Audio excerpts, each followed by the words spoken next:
मैं सूरज भारती आप सभी का वर्ड इनकार्नेशन में स्वागत करता हूं। आज का विषय है भारतीय परिषद अधिनियम 1892। इस एक्ट में कौन कौन से ऐसे प्रोविजंस थे या प्रावधान थे जिसका भारतीय समाज या संस्कृति पर प्रभाव पड़ा, ब्रिटिश ऑफिशियल्स पर प्रभाव पड़ा और ब्रिटिश शासन संचालन पद्धति पर क्या प्रभाव पड़ा, इसको समझेंगे इसकी विशेषताओं के माध्यम से। इसकी पहली विशेषता है संख्या निर्धारण। संख्या निर्धारण से आशय यह है कि इस एक्ट में ऐसे प्रोविजंस या प्रावधान थे जिसके माध्यम से संख्या निर्धारित की गई कि केंद्रीय विधान परिषद और राज्य विधान परिषद में न्यूनतम और अधिकतम कितने सदस्य हो सकते हैं। न्यूनतम सदस्य संख्या 10 और अधिकतम सदस्य संख्या 16 हो सकती थी केंद्रीय विधान परिषद और प्रांतीय विधान परिषद के सदस्यों की।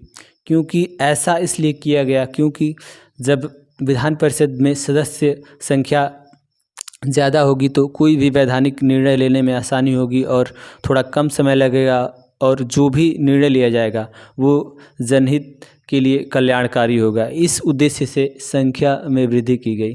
बात करते हैं केंद्रीय विधान परिषद और राज्य विधान परिषद। केंद्रीय विधान परिषद जैसे कि केंद्र सरकार है उसी स्तर पर ये केंद्रीय विधान परिषद होता था। जैसे कि वायसराय है उसकी जो भी वैधानिक सलाहकार समिति होती थी उसी को केंद्रीय विधान परिषद बोला जाता था। और राज्य विधान परिषद की बात की जाए तो एक ऐसी निकाय जिसके माध्यम से राज्य का शासन संचालित हो सके और उसके माध्यम से जो भी विधायी नियम या कानून है वो बनाया जाता है उसको प्रांतीय विधान परिषद बोला जाता है।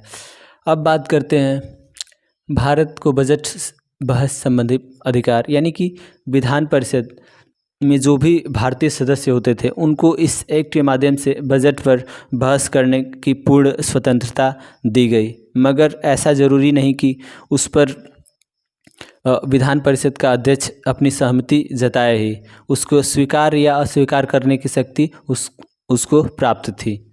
अब बात करते हैं गैर सरकारी सदस्यों की नियुक्ति।